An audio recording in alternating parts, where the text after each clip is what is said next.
apa-apa yang diperoleh untuk manusia dan memiliki manfaat itu rezeki. Yang namanya ketetapan Allah buat manusia tidak bisa kita tolak kecuali dengan berbuat baik.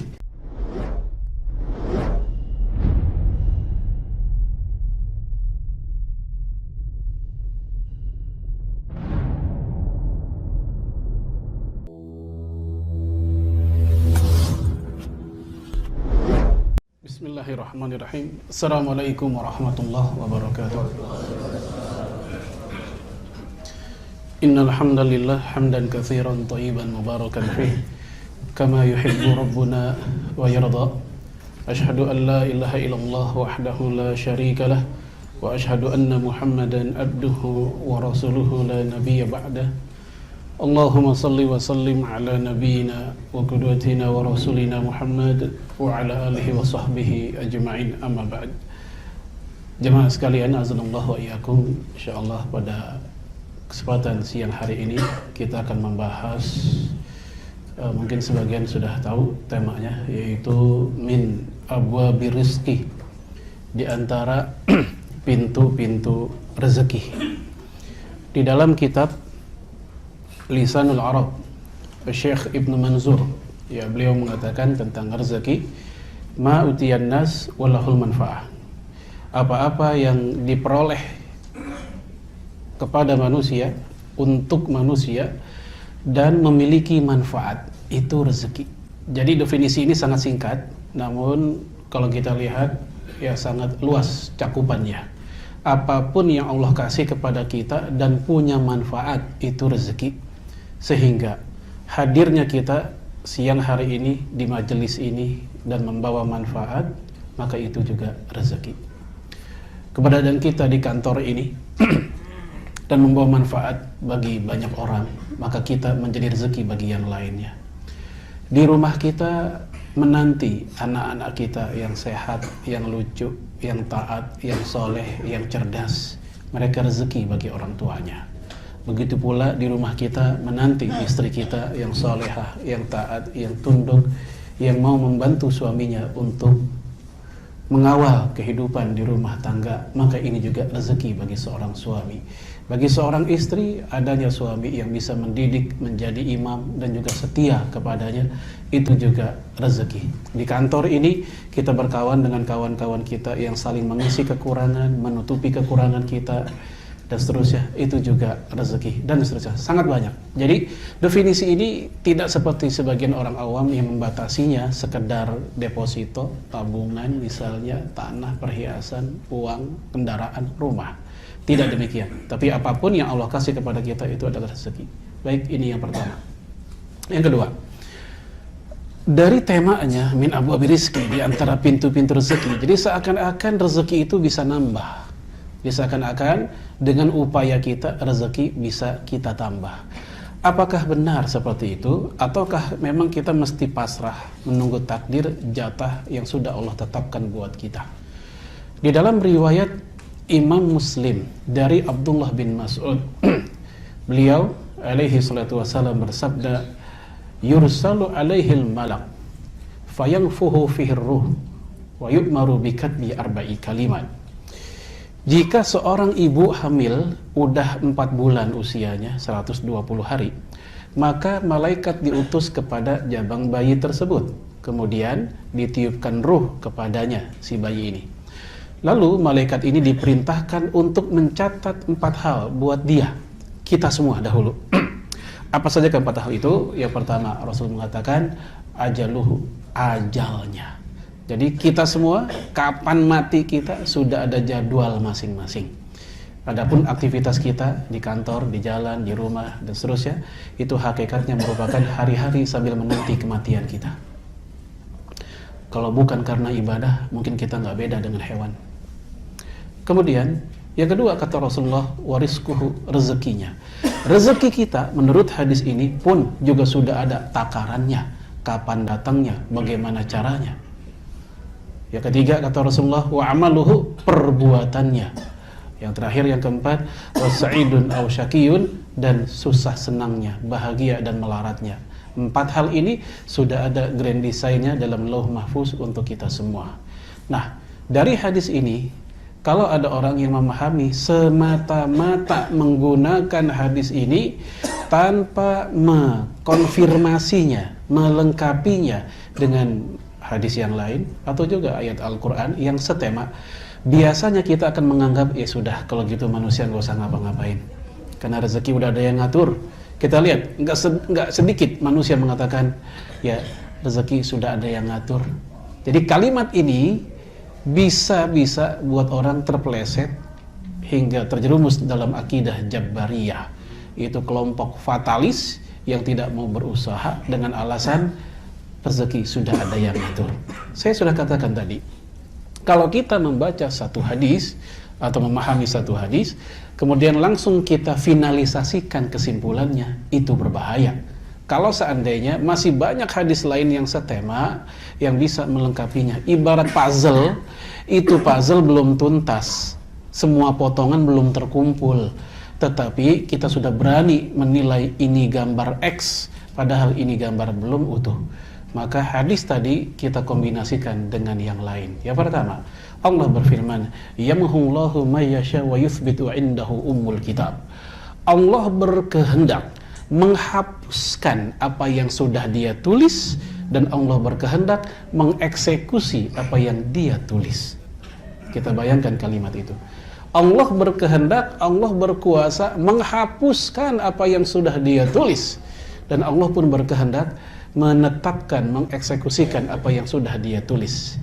Imam Abul Hasan Al-Mawardi dalam tafsir beliau An-Nukat wal Uyun, salah satu penjelasan dari para ulama salaf tentang makna ayat ini adalah bahwasanya apa yang sudah Allah tetapkan kepada manusia, Allah punya kuasa untuk menggantinya, Allah punya kuasa untuk menghapusnya dan menggantinya. Termasuk di dalamnya, jamaah sekalian, yaitu rezeki. Taib. Yang kedua, yaitu dalam hadis riwayat Imam Abu Dawud, Nabi mengatakan alaihi salatu wassalam, la yaruddu al-qadha illa bid-du'a. Yang namanya ketetapan Allah buat manusia tidak bisa kita tolak. Manusia nggak bisa lari illa bid-du'a, kecuali dengan doa. Dengan doa inilah yang membuat ketetapan Allah kepada kita dengan izin Allah, Allah kabulkan untuk berubah. Illa bid-du'a. Lalu kata Rasulullah, wala yazidul umra illa albir, dan umur manusia tidak bisa bertambah kecuali dengan berbuat baik. Kalimat ini, illa albir, kecuali berbuat baik, menunjukkan bahwa ada bagian zona pengecualian, bahwasanya ada sebagian orang yang bisa saja Allah tambahkan usianya. Kapan? Bila mereka melakukan albir tadi, yaitu kebaikan. Nah, jemaah sekalian, ada sebuah kaidah tafsir, kaidah dalam memahami tafsir, baik Quran maupun hadis, begini. Hamlul mutlaq ilal muqayyad. Dalil yang masih umum mesti difahami oleh dalil yang lebih khusus. Jadi kacamata kita melihat dalil yang masih umum, selama ada dalil yang lebih khusus, maka lihatlah dalil yang lebih khusus. Gimana contohnya? Untuk lebih paham, saya ambil contoh tentang masalah keharaman bangkai. Kalau kita hanya menggunakan satu ayat, misal hurrimat alaikumul mayyitah, haram bagi kalian makan bangkai. Kalau kita pakai ayat ini saja, maka semua bangkai haram, termasuk di dalamnya adalah ikan dan belalang, kan begitu. Tetapi kita dapatkan sebuah riwayat dari Imam Hakim At-Tirmidzi dari Ibnu Umar dengan sanad yang sahih, kata beliau, uhillat lana maitatan wa damman, dihalalkan buat kita 2 bangkai dan 2 darah. Apakah 2 bangkai itu? At-tihal, al-hud wal jarad, yaitu ikan dan belalang. Apakah 2 darah? Al-tihal wal kabid, yaitu hati dan limpahnya. Nah, hadis ini yang tadinya semua bangkai itu haram, ternyata ada pengecualian, yaitu ikan dan belalang. Sama kayak tadi, yang tadinya semua manusia rezeki udah ada patokannya, udah ada takaran dan jatahnya, kecuali bagi mereka yang berdoa, kecuali bagi mereka yang berbuat baik. Kayak begitu memahaminya. Dan juga dalam hadis Bukhari Muslim muttafaqun alaih, Rasulullah sallallahu alaihi wasallam bersabda, man sarrahu ayabsatu alaihi rizquh, barang siapa yang ingin akses rezekinya Allah lapangkan. Barang siapa yang mau rezekinya Allah lapangkan. Lalu apa lagi? Yang kedua kata Rasulullah, wa yungsa'u fi atharih, dan dipanjangkan umurnya. Rezeki nambah, umur nambah. Ngapain? Kata Rasulullah, falyasil rahimah, hendaknya dia silaturahim. Nah, jemaah sekalian, orang tua kita dulu sering mengatakan silaturahim itu manjangin umur, ngentengin rezeki. Ini bukan mitos, ini benar. Sesuai dengan hadis Bukhari Muslim tadi, Rasul tegaskan barang siapa yang pengen rezekinya ditambah, kemudian umurnya bertambah, maka silaturahim. Maka ini pun juga menjadi pengecualian bersama doa dan berbuat baik tadi. Maka kesimpulannya, dengan izin Allah, bahwasanya yang namanya rezeki memang bisa bertambah. Hanya saja nanti bertambahnya jenisnya apa. Saya sudah bahas di awal tadi, jangan sampai kita terjebak pada pemahaman orang awam atau materialis yang membatasi rezeki dengan makna hanya harta benda materi saja. Kemudian umur bertambah juga apa maknanya? Nanti kita akan bahas belakangan untuk bagian umur. Baik, ini mukadimahnya begitu. Kemudian kita masuk, apa aja sih pintunya? Yang pertama dan yang paling utama yaitu at-taqwa, takwa kepada Allah Subhanahu wa taala. Dan di antara minataiji taqwa, di antara buah-buah dari ketakwaan seseorang adalah Allah kasih jalan keluar dan juga rezeki. Dalilnya surat At-Tolak ayat 2 dan 3. Insya Allah Bapak Ibu relatif familiar dengan ayat ini. Wa may yattaqillaha yaj'al lahu makhraja wa yarzuqhu min haitsu la yahtasib. Barang siapa yang bertakwa kepada Allah, Allah kasih makhraja. Kalau kita lagi belajar tahsin, pasti sering dengar istilah makhraj. Apa makhraj? Tempat keluar huruf. Makharijul huruf, tempat keluar huruf. Jadi makhraja dalam konteks ayat tadi dikasih jalan keluar, solusi kalau dia punya masalah. Ketakwaan yang dia miliki mampu mengeliminasi masalah yang dihadapi, masalah dengan istrinya, masalah dengan kantornya, masalah dengan atasan atau kawan kerjanya, masalah dengan tetangganya, masalah dengan anaknya. Ketakwaan yang dia miliki, kesolehan yang dia miliki mampu mempercepat selesai itu masalah. Wa yarzuqhu min haitsu la yahtasib, dan juga akan diberikan rezeki dari arah yang dia enggak sangka-sangka. Dia sangka rezeki itu datang hanya mungkin dari tempatnya dia bekerja, di kantornya saja. Tetapi dia lupa bahwa rezeki Allah itu luas di mana-mana. Ilmu Allah juga luas di mana-mana. Maka karena faktor ketakwaan dia itu, bisa jadi Allah berikan akses yang begitu banyak, bukan hanya dari yang biasa dia cari di kantornya. Baik jemaah sekalian, kemudian yang jadi masalah, takwa itu apa sih? Dalam definisi yang paling reguler, yang paling umum disampaikan oleh para ulama dan juga sering disampaikan oleh para ustadz kita, yaitu imtithalul awamir wa ijtinab an-nawahi, yaitu menjalankan perintah dan menjauhi larangan. Ini definisi yang paling umum. Ada definisi yang bagi saya ini sangat bagus, disampaikan oleh Abdullah bin Mas'ud radhiyallahu anhu, dikutip oleh Imam Al-Baydawi dalam tafsirnya. Kata Ibnu Mas'ud, ada 3 unsur takwa. Karakter orang bertakwa kelihatan dari 3 hal. Yang pertama, nanti bisa kita lihat juga mengevaluasi diri kita masuk apa enggak di situ. Yang pertama kata beliau yaitu ayyuta'a wa la yu'sa. Orang bertakwa itu senantiasa taat kepada Allah dan enggak gampang ngebangkang, enggak gampang ngelawan. Haram kata Allah, ya haram kata dia. Enggak boleh kata Allah, enggak boleh kata dia. Boleh kata Allah, ya boleh juga kata dia. Makruh, ya makruh, dan seterusnya. Jadi tunduk. Enggak ada pembangkangan dan perlawanan. Ya, walaupun barangkali secara, mohon maaf, akal dia awalnya nggak masuk akal awalnya, tetapi karena ini nasnya jelas, dalilnya jelas, dia tunduk. Wa yusallimu taslima, dia tunduk dengan sebenar-benarnya tunduk dari ayat dan hadis-hadis Nabi Shallallahu Alaihi Wasallam. Dia taat, enggak maksiat atau enggak ngebangkang. Yang kedua kata Ibnu Mas'ud yaitu ayyuzkara wa la yunsa, senantiasa berzikir kepada Allah, ingat kepada Allah dan enggak gampang lupa. Jamaah sekalian, khususnya buat kita kaum bapak-bapak, kaum laki-laki, di dalam Al-Quran, Allah bercerita 4 karakter laki-laki. Kita angkat 1 aja. Ternyata salah satu karakter laki-laki, bukan hanya casingnya laki-laki, tapi laki-laki lebih pada karakter. Yaitu dalam surat An-Nur ayat 37.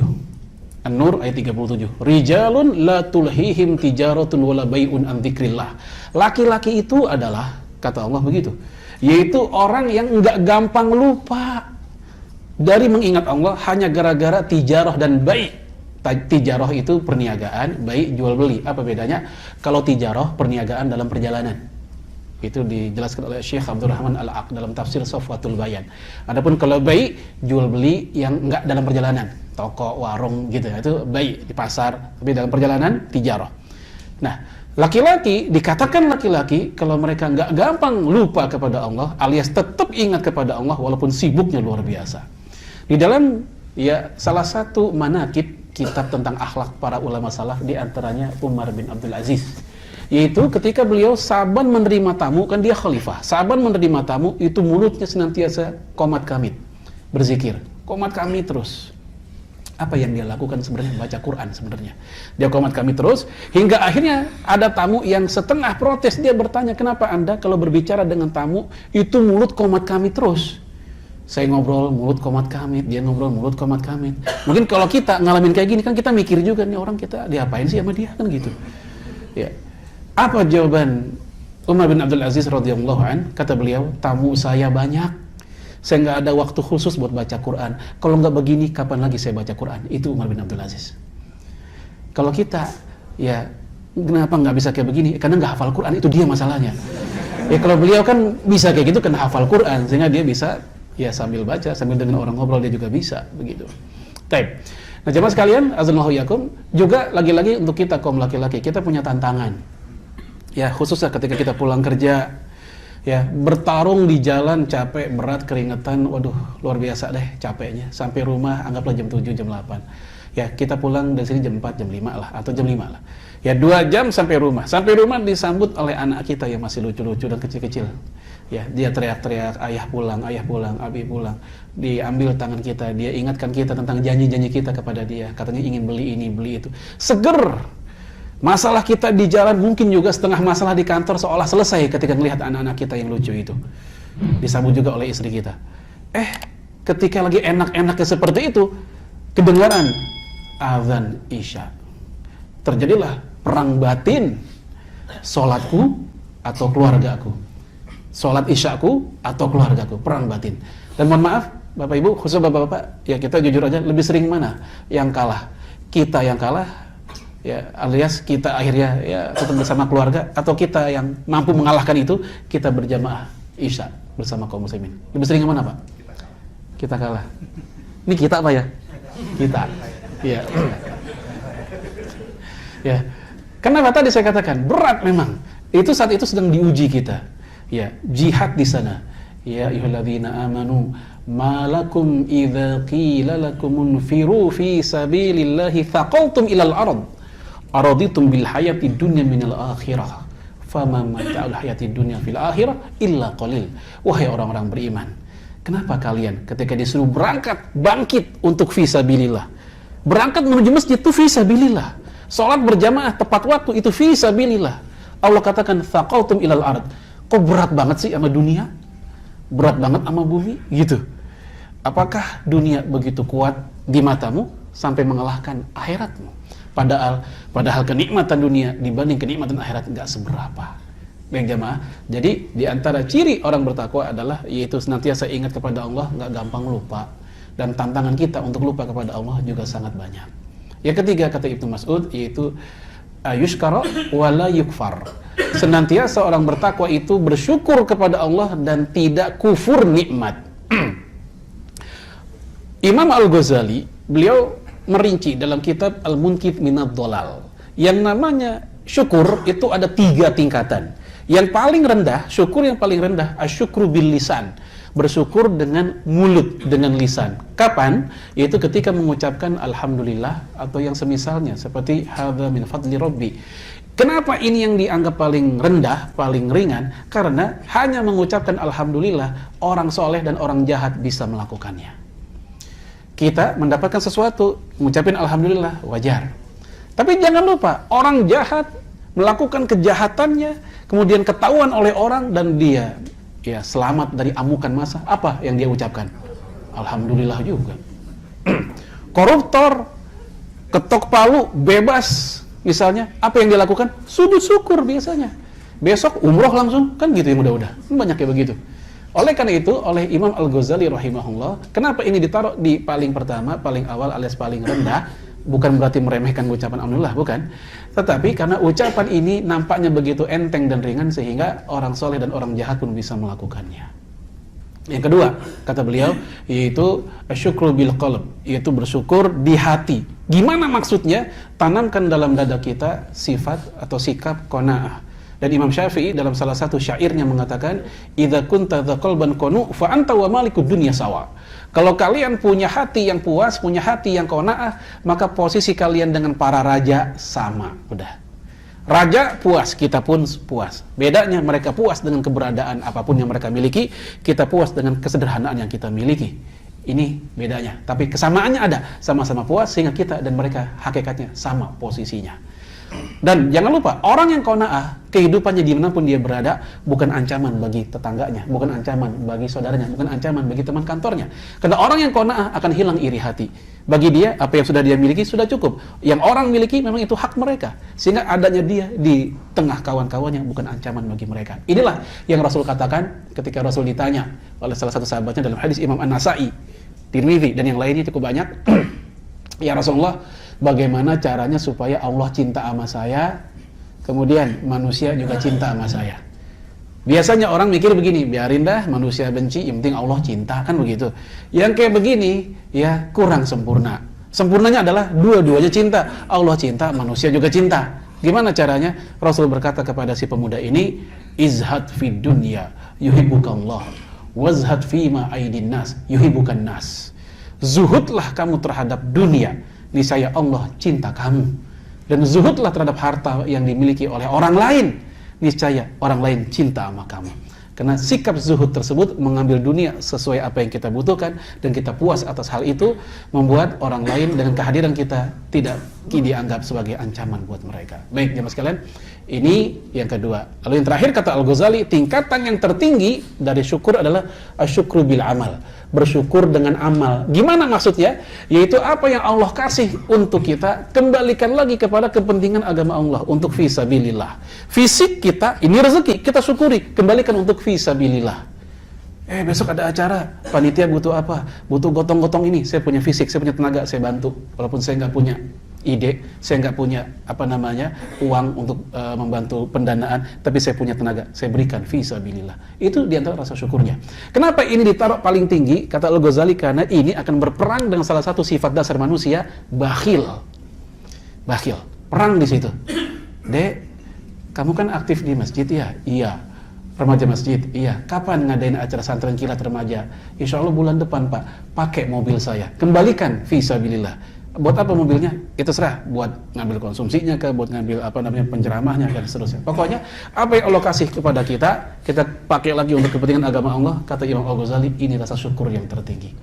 Nah, mohon maaf, dulu saya pernah diskusi tahun 2017. Persis tahun lalu, kira-kira bulan September atau Oktober, dengan seorang kiai di Depok. Saya tanya sama dia, karena dia sering ngisi pengajian kemana-mana, termasuk di pelosok kampung-kampung. Tapi uniknya, dia kalau kemana-mana selalu bawa mobil Fortunernya, sehingga oleh kawan-kawannya dikenal Kiai Fortuner. Ya. Saya ngobrol, walaupun dengan nada bercanda ya, saya bilang, Pak Kiai, kayaknya kalau ngisi pengajian di kampung-kampung yang pelosok gitu, yang gang-gang, lebih baik enakan pakai motor deh. Nyarinya lebih gampang, nyelipnya juga lebih gampang, dan dilihat oleh masyarakat juga lebih enak gitu. Kalau pakai Fortuner gimana rasanya? Dia punya jawaban dengan sudut pandang yang berbeda dengan saya. Ya, kata dia, justru ya pakai mobil. Jangan sampai seseorang punya mobil hanya dipakai ketika mall saja. Hanya dipakai ketika ke tempat rekreasi saja. Tapi ketika kedatang pengajian, yang dia pakai motor bututnya. Supaya berkah mobil antum, begitu kata dia. Ada benernya juga. Tapi yang jadi masalah mobilnya mana, kan itu dia yang jadi masalah gitu. Ya. Baik. Ya, kembali ke tadi, itu pintu yang pertama, yaitu at-taqwa. Yang kedua, yang sekarang Bapak Ibu lakukan, pintu kedua, as-sa'yu, kerja. Umar bin Khattab pernah negor keras seorang pemuda yang wirid seharian di masjid. Apa kata Umar? La ta'udu ahadukum an talabi rizqi. Jangan kalian duduk-duduk aja malas nyari rezeki.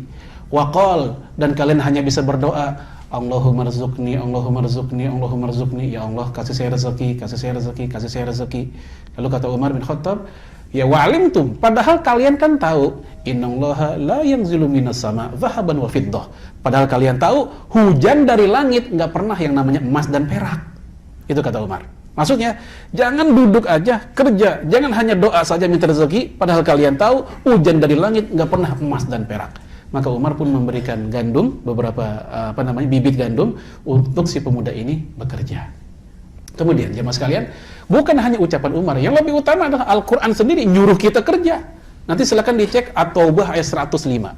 Wa quli malu fasayarallahu amalakum rasuluhu wal mu'minun. Bekerjalah kamu, sesungguhnya Allah, Rasul, orang beriman melihat pekerjaanmu. Di antara para mufasir, misalnya Imam Asy-Syaukani, mufasir abad 13 atau 12 Hijriah, ya beliau mengatakan salah satu makna ayat ini adalah buat kaum laki-laki bekerja itu wajib. Bekerja itu wajib. Yang penting ada deh penghasilan. Nggak kudu pekerjaan tetap, tapi tetap bekerja, gitu. Ada penghasilan. Nah, dari sini pula akhirnya Imam Ibnu Qudamah mengutip dari Umar bin Khattab lagi. Apa katanya? Kata Umar bin Khattab, harta yang makruh secara zat makruh, tetapi hasil kerja sendiri lebih aku sukai dibanding harta yang halal, tapi hasil minta-minta. Makruh itu benda, makruh itu zat, makruh itu makanan, tapi hasil kerja sendiri lebih aku suka dibanding harta yang halal, tapi minta-minta. Kenapa kok beliau lebih suka yang seperti itu? Dari sisi yaitu kewibawaan dan kehormatan. Ini Umar bin Khattab radhiyallahu anhu. Lalu kemudian, ya Rasulullah sallallahu alaihi wasallam ditanya dalam hadis Imam Ahmad dengan sanad yang hasan. Pertanyaannya, "Ya Rasulullah, ayyul kasbi atyab?" Wahai Rasul, al-kasb, kasb itu pencaharian. Yang bagaimanakah yang atyab? Atyab itu thayyib, yang lebih baik. Nabi menyebut dua. Nabi pertama menyebut kriteria, yang kedua jenis pekerjaannya. Yang pertama kata Rasulullah, amalur rajul biyadihi. Seorang yang bekerja dengan tangannya sendiri, ini yang terbaik. Nabi nggak bilang hasil, sedikit atau banyak, enggak. Yang Nabi bahas adalah dia nyari sendiri, dia mandiri, ini yang terbaik. Maka jamaah sekalian, mohon maaf, saya mungkin rada-rada pelit sama pengemis. Kenapa? Karena Rasul melarang. Ya, dalam riwayat dari Ibnu Abbas, naha Rasulullah anit tasawwul, Rasul melarang kerjaan minta-minta. Ya, MUI Jawa Timur tahun 2010 atau 2011 sudah ngeluarin fatwa haramnya profesi pengemis. Kalaupun kita ingin sedekah, berikan kepada yang memang layak untuk diberikan, bukan kepada mereka yang menjadikan minta-minta sebagai profesi. Ya, mendingan mohon maaf kita kasih tuh yang di lampu merah, pedagang lem Korea, apalagi biasanya tuh kanebo, kemoceng dan seterusnya, yang mereka seharian kepanasan, kehujanan hanya sedikit dan mereka nyetor. Itu bukan milik sendiri. Saya pernah nanya langsung di lampu merah Gas Alam Depok sana. Saya tanya waktu lampu merah, "Bang, ini nyetor apa milik sendiri?" Nyetor ternyata. Padahal keuntungan hanya mungkin 3.000 4.000. Udah gitu nyetor segala. Udah gitu yang beli nawar lagi. Habis dah.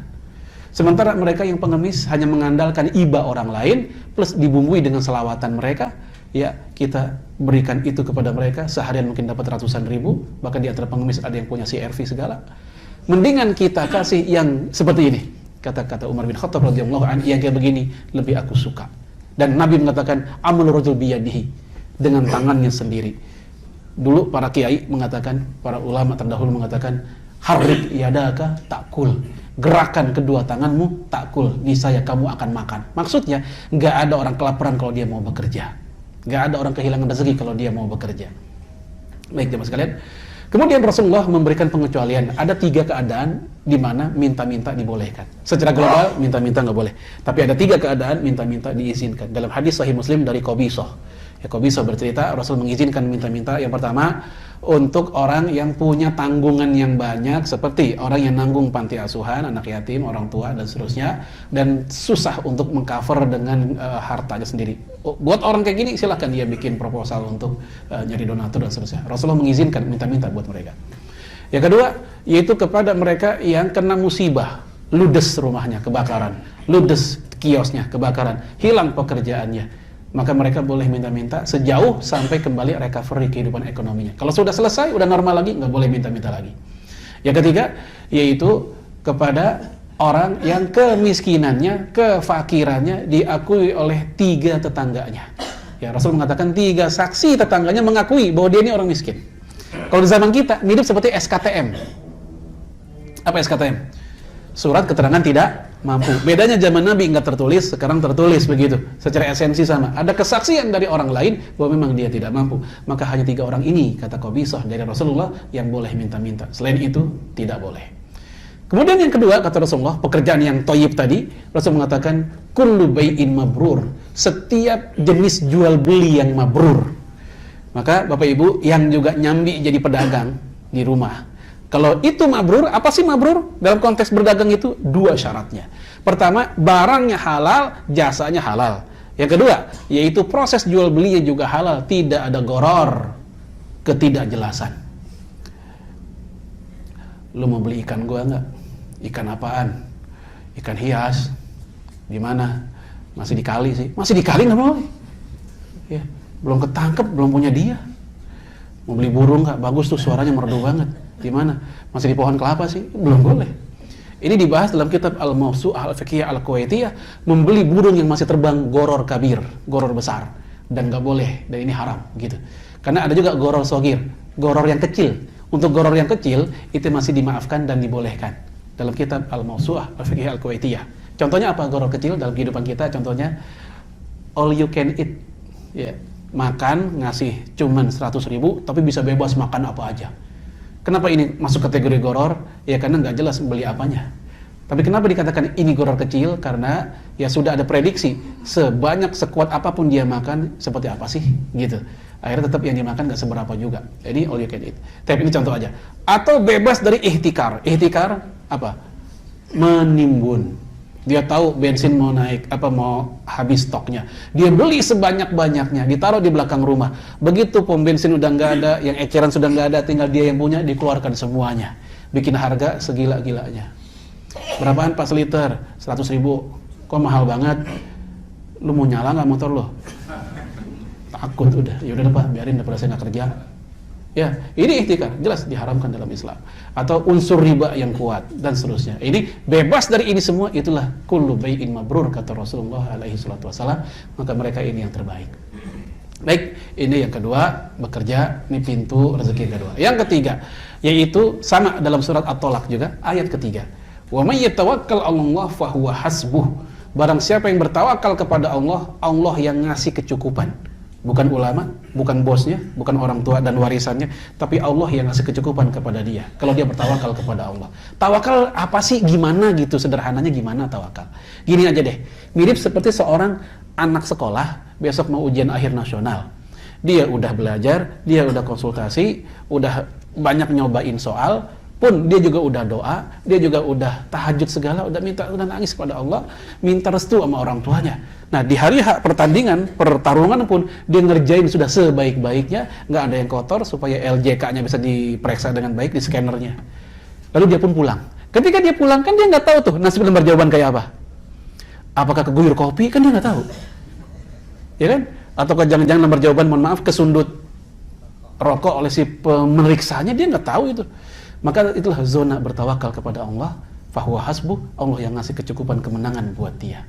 Nah, jamaah sekalian, dulu ada seorang pemuda mantan militer namanya Syekh Abbas As-Sisi, matanya minus, dia keluar dari kemiliterannya karena minusnya itu.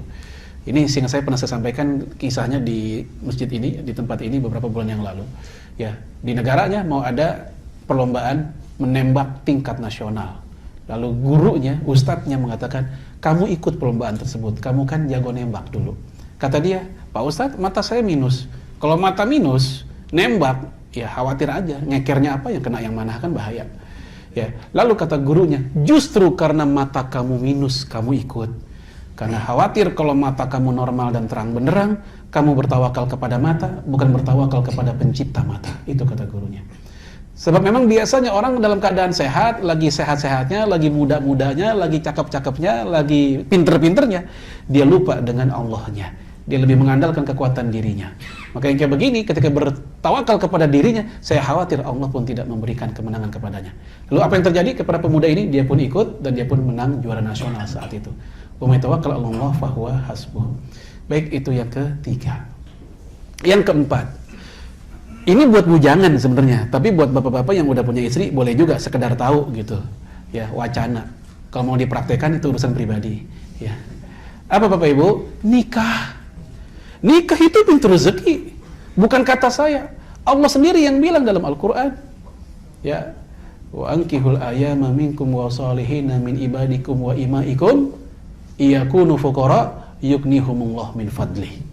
Nikahkanlah olehmu bujangan-bujangan itu, mau yang laki, mau yang perempuan, baik yang budaknya atau yang lainnya. Ya, iyakunu fuqara, kalau mereka si para bujangan yang dinikahkan ini fuqara, fakir, miskin, yughnihumullah min fadlih, Allah yang akan bikin mereka cukup. Allah yang akan bikin mereka kaya. Allah udah janji. Buat mereka yang, mohon maaf, pernikahannya ingin menjaga matanya, ingin menjaga hati dan kemaluannya, maka dalam ayat ini Allah akan kayakan mereka dengan tujuan yang mulia di balik pernikahannya itu. Dari ayat ini pula Ibnu Katsir mengutip dari Ibnu Abbas, Ibnu Mas'ud juga. Apa kata mereka? Iltamisu al-ghina fin nikah. Carilah olehmu kekayaan dari pernikahan. Ya. Sebagian orang tua dulu kan pernah bilang, istri bawa rezeki. Ini ucapan kayak begini nggak salah, karena menurut ayat tadi pernikahan, ya seorang yang menikah Allah berikan kecukupan kepadanya. Kita ambil contoh nyata aja deh, buat bapak-bapak khususnya, waktu kita masih bujangan, masih mahasiswa, punya apa sih kita? Kuliah dibayarin, kecuali yang beasiswa ya. Ya dibayarin juga sih sebenarnya. Ya dibayar juga ya. Ya kuliah dibayar orang tua maksud saya. Ya, kemudian apa lagi? Baju yang kita pakai ketika kuliah dibeliin orang tua. Saya beli sendiri kok, nabung. Ya nabung uang dari mana? Orang tua juga awalnya. Ya, apalagi misalnya pas di kos-kosan pun itu kasur yang kita pakai bukan milik kita, milik ibu kos. Lemari dispenser milik ibu kos. Yang kita punya ya badan kita aja udah. Kita belum punya apa-apa saat itu. Begitu kita nikah, kita belajar bertanggung jawab. Akhirnya pelan-pelan mulai kita punya. Allah kasih dah tuh pelan-pelan motor. Walaupun awalnya masih nyicil, stang dulu, ban dulu kan nyicil tuh. Ya. Lalu ketika pernikahan tahun keberapa, mulai berani dia nyoba beli rumah dan seterusnya. Sebagaimana orang tua kita dulu pun punya ini punya itu kan setelah pertarungan berumah tangga setelah belasan tahun juga. Ada sih yang langsung punya macam-macam, mungkin karena faktor keturunan yaitu warisan. Ya. Ini pernikahan. Ada sebuah kisah, tapi kisah ini udah kadung terkenal, namun secara sanad susah diverifikasi, susah diteliti. Ya, 9 kitab hadis standar itu tidak mencantumkan kisah ini ada dalam kitab-kitab mereka. Tapi sayang para penceramah sering banget cerita tentang seorang yang fakir datang ke Rasulullah, ya Rasul saya mau kaya. Jawaban Nabi, nikahlah kamu. Maka dia pun nikah, ternyata belum kaya juga. Habis nikah, belum kaya juga. Datang lagi ke Nabi dan ngeluh. Ya Rasul, saya udah nikah, kok belum kaya juga? Katanya kaya kalau udah nikah. Ya, kata Nabi, nikahlah kamu. Nikah lagi yang kedua. Punya istri yang kedua, ternyata nggak kaya juga, masih susah juga. Datang lagi ke Nabi, ya Rasul udah 2 nih, kok belum kaya juga? Jawaban Nabi, nikah aja lagi. 3. Udah 3, masih belum kaya juga. Ngeluh lagi, ya Rasul udah 3 nih, kok belum kaya juga? Nikah aja lagi. 4. Istri yang keempat ternyata pinter jahit. Akhirnya yang 3 diajarin jahit. Jadi dah konveksi kan gitu.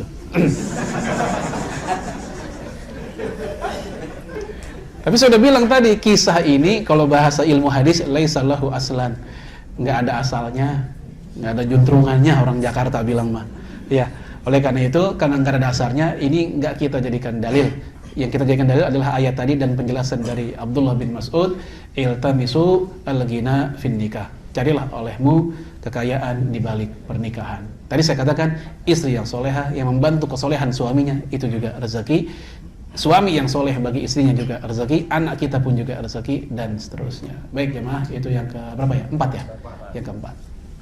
Yang kelima, ya pintu rezeki yang kelima yaitu banyak-banyak istighfar. Banyak-banyak istighfar, minta ampun kepada Allah dengan tulus sepenuh hati, bukan lip service saja. Mau istighfarnya astagfirullah saja atau ditambahkan al-azim atau lebih dari itu. Dan istighfar yang paling penting adalah perilaku, bukan sekedar di mulut tapi tingkah laku kagak pernah berubah. Apa dalilnya bahwa istighfar itu ngasih rezeki?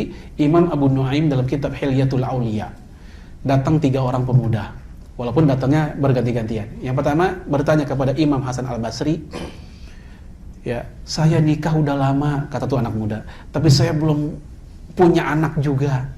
Jawaban Hasan Al-Basri, istighfirillah, beristighfarlah kepada Allah. Datang anak yang kedua, pemuda yang kedua, ya pertanyaan dia adalah, di kampung saya kekeringan. Ya, jawaban Hasan Al-Basri, istighfirillah, beristighfarlah kepada Allah. Yang ketiga juga datang ngeluh juga, ya saya susah, nggak punya duit, ya miskin lah begitu. Jawaban Hasan Al-Basri juga sama, istighfirillah, beristighfarlah kepada Allah. Hanya saja yang ketiga ini, ya dia bertanya. Yang pertama dijawab istighfirillah, istighfar. Yang kedua istighfar juga. Kok saya istighfar juga? Emang nggak ada jawaban yang lain? Akhirnya Hasan Al-Basri mengutip ayat. Nanti silakan Bapak Ibu cek surat Nuh ayat 10 sampai 12. Ayat 10 sampai 12 surat Nuh. Apa bunyinya? Fakultu istaghfiru rabbakum innahu kana ghafara. Beristighfarlah kalian karena Allah Maha Pengampun. Yursilis sama alaikum midrara, dan kalau kalian istighfar Allah turunkan langit. Allah turunkan hujan dari langit. Lihat, istighfar turun hujan. Maka di antara adab salat istisqa adalah istighfar. Dalam perjalanan dari rumah ke lapangan mau salat, istighfar. Kemudian wa yumditkum bi amwal, Allah kasih harta untukmu, wa banin, anak-anak. Lihat, hujan, harta, anak-anak. Wa ja'al lakum jannat, dan Allah jadikan untukmu jannat. Jannat bukannya surga, tapi kebun-kebun yang subur. Wa ja'al lakum anhara, dan Allah jadikan untukmu sungai yang mengalir. 5 Allah kasih buat mereka yang benar tulus istighfarnya. Apa itu tadi? Pertama, hujan. Yang kedua, kebun. Harta dulu tuh ya, harta, anak, kebun, dan sungai. Nah jamaah sekalian, dalam kitab Syiar A'lamin Nubala, Imam Az-Zahabi menceritakan tentang salah satu karomahnya Sayyidina Umar radhiyallahu anhu, yaitu ketika Umar bin Khattab dapat keluhan dari gubernur Mesir Amr bin As tentang kekeringan yang dialami oleh Mesir dan juga sungai Nil yang juga surut airnya. Maka beliau pun, Umar bin Khattab radhiyallahu anhu, mengirim surat, 2 suratnya. 1 surat buat gubernur, 1 surat untuk sungai Nil. Sungai Nil disuratin. Yang pertama bunyinya adalah tubu ilallahi jami'a. Taubatlah kamu kepada Allah semuanya. Jadi yang bikin kayak gini nih, negara jadi kering kerontang begini, itu maksiat kamu juga, maksiat kita juga begitu. Maka bertobatlah kepada Allah, istighfar. Nah, surat yang kedua buat sungai Nil. Apa bunyinya? Wahai Nil, ini Umar bin Khattab, Amirul Mukminin, mengalirlah engkau biidznillah. Mengalirlah engkau dengan izin Allah. Ngalir tuh air banyak. Ini Umar ya. Kalau saya mah nggak ngaruh, kalau saya nyemplungin mah gitu ya. Kalau Umar mah ngaruh gitu. Makanya wajar Rasulullah pernah memuji Umar dalam hadis Bukhari. Ya, kata Rasul apa tentang kehebatan Umar? Inna likulli ummatin muhaddatsun wa in kana fi ummati muhaddats Umar. Setiap umat ada golongan manusia yang namanya muhaddas. Seandainya di umatku, di umat Islam ada yang namanya muhaddas, maka Umarlah orangnya. Apa sih muhaddas? Imam Bukhari menjelaskan hadis ini, mulham mauhub, yaitu orang yang mulutnya, lisannya diilhami dan diberikan bimbingan dari para malaikat kepada Umar bin Khattab radhiyallahu anhu. Ini Umar bin Khattab. Baik. Ini istighfar menjadi salah satu di antara banyak pintu rezeki kita. Kira-kira tahun 2013 atau 2015 ada seorang ibu, seorang guru biologi. Ya, beliau japri ke saya dan ngirimin foto, ada gambar kayak kertas, ada coret-coretan berbahasa Arab. Dia udah nikah 8 tahun dan belum punya anak. Terus kata dia, "Pak, saya dikirimkan ini apa ya?" Begitu saya klik, gambarnya keluar, ternyata kumpulan huruf-huruf bahasa Arab, huruf-huruf hijaiyah. Tapi bukan susunan kata. Dengan kata lain, ini adalah isim, jimat gitu ya. Saya bilang, "Bu, jangan dipakai. Ini bukan ruqyah syar'iyah, ini bukan, jangan dipakai. Cukuplah ibu baca aja istighfar sebanyak-banyaknya, lagi habis sholat entah lagi masak, entah di jalan, pokoknya istighfar aja deh, banyak istighfar. Semoga Allah kasih ibu kemudahan untuk memiliki anak." Terus seperti itu, cukup lama lah nggak ketemu sama saya. Kira-kira beberapa bulan kemudian, 5 atau 6 bulan kemudian, dia pun japri ke saya, "Alhamdulillah Allah sudah kasih hamil buat dia." Setelah 8 tahun dia menunggu lama sekali pernikahan untuk memiliki anak. Baik, jamaah, itu yang ke-5. Yang ke-6, yang tadi sudah kita bahas sedikit dalam muqaddimah, menjadi pintu rezeki kita, yaitu silaturahim. Silaturahim. Kan jelas tuh hadisnya, muttafaqun alaihi tadi. Man sarrahu ayubsatu alaihi rizquh. Barang siapa yang pengen rezekinya ditambah, wa yunsa'u fi athari, dan umurnya dipanjangkan, falyasil rahimah, hendaknya dia silaturahim. Hanya saja jemaah sekalian, silaturahim ala orang Indonesia ini perlu kita bukannya salah, perlu kita sempurnakan lagi. Orang Indonesia kalau dengar kata silaturahim itu asosiasi pertama adalah kunjungan. Padahal kunjungan itu hanyalah salah satu saja, dia ziarah. Assalamualaikum, Waalaikumsalam. Tumben main kemari. Iya, saya mau silaturahim. Itu yang pertama. Yang kedua minjem duit. Itu yang kedua yang paling penting. Itu. Ya. Nah, Rasul sudah mengkoreksi jauh-jauh hari dalam hadis Sahih Muslim. Apa kata Rasulullah? Laisal wasil liman mukafai. Silaturahim itu bukan buat orang yang berbalas kunjungan. Tuh, tegas Nabi bilang begitu. Silaturahim bukannya begitu. Walakinnal wasil idza qata'at falyasil rahimah. Tetapi yang namanya silaturahim adalah kalau ada orang yang lagi putus hubungan, baik karena permusuhan atau karena apa, dialah yang nyambungin. Contoh di kantor kita nih, ada teman akrab kita, dua-duanya teman kita. Kita kenal dia, kita kenal dia. Tapi mereka berdua kita lihat kok kayaknya nggak akrab ya. Ketemu kayaknya nggak say hello. Biasanya kan ketemu nyapa, pegangan, salaman, assalamualaikum. Ini nggak, tumben gitu. Beberapa akhir belakangan kita lihat nggak seperti itu. Di majelis pun kalau ada dia sebelah sini dia menghindar yang lain. Nih misal. Nah, kita ngerasa, maka kita pun mulai mendamaikan mereka. Maka posisi kita itulah silaturahim, karena kita menyambung apa yang terputus. Atau kadang terputus bukan karena faktor permusuhan, terputus karena faktor lamanya waktu dan jauhnya tempat. Contoh antara kita dengan kawan kita masa-masa SD, masa-masa SMP, terputus, bukan permusuhan, bukan. Dengan adanya medsos, sisi positifnya medsos, kita bisa berkumpul lagi, bisa nyambung lagi, bisa tahu kabar teman kita gimana, ya bagaimana kondisi kesehatan dan seterusnya. Kalau usia kita masih 20-30, ngumpul satu grup, itu yang ditanya paling kerjaan di mana, udah nikah atau belum, biasanya begitu tuh. Kalau umur 40-50, mungkin lebih dari itu pertanyaannya. Ya, udah jadi apa gitu kan, anak udah kuliah di mana. Kalau umur udah 60-70, yang ditanya penyakitnya apa, itu udah begitu. Kalau 80 yang ditanya, Anda siapa, itu 80 udah lupa. Tapi jemaah sekalian, ini silaturahim. Lalu kemudian yang terakhir, yang tadi sempat saya tunda pembahasannya, apakah yang dimaksud dengan panjang umur? Imam Ibnu Qayyim dalam kitab Fawaidul Fawaid, mohon maaf, Ad-Da'u wad-Dawa, obat penyakit hati, ya penyakit hati dan obatnya, ya beliau menyebutkan ada dua mazhab ulama tentang memahami maksud panjang umur dalam beberapa hadis tadi, yang Allah berikan panjang umur tadi. Pertama, itu golongan zohiriyah, tekstualis, yang bagi mereka maksud panjang umur adalah yaitu benar-benar panjang umur secara hakiki. Ya kalau bahasa kita, kontrak hidup di dunianya Allah kasih tambahan 50 tahun harusnya dia, tapi karena dia tadi albir tadi melakukan kebaikan, hidupnya bermanfaat, Allah kasih tambahan barang 5 atau 10 tahun misalnya. Ini pendapat yang pertama. Pendapat yang kedua tidak setuju dengan pendapat yang pertama. Ini pendapat jumhur, pendapat mayoritas ulama. Pendapat yang kedua, maksud dari panjang umur bukan panjang umur secara hakiki, tetapi makna keberkahan umurnya. Umurnya mah tetap segitu, tetapi ketika dia wafat walaupun nggak sampai tua, tapi dia soleh, berilmu dan seterusnya, masih orang kenang namanya. Umar bin Abdul Aziz, lihat tadi usianya meninggal 39 tahun, sampai sekarang masih kita sebut namanya. Imam Nawawi 45 tahun dan dia wafat dalam keadaan masih bujangan, belum sempat nikah, 45 tahun. Tapi sampai hari ini kitab-kitabnya ada di mana-mana. Nggak ada masjid kecuali pasti punya Riyadhus Shalihin. Bener nggak? Tidak ada perpustakaan pasti punya hadis Arba'in Nawawi. Ini Imam Nawawi. Ya, Imam Syafi'i belum sepuh-sepuh banget sudah meninggal, umur 50-an dia wafat. Tapi 13 abad kemudian sekarang ini kita pun masih menyebut namanya dan mendoakan dia dengan rahimahullah atau radhiyallahu an dan seterusnya. Ini menunjukkan ada orang yang wafatnya belum sampai tua, tapi keberkahan hidupnya manjang terus sampai mungkin akhir zaman. Inilah yang dimaksud oleh kelompok yang kedua dari menambah umur, itu nambah keberkahannya. Baik jemaah, 6 pintu rezeki yang sudah kita bahas.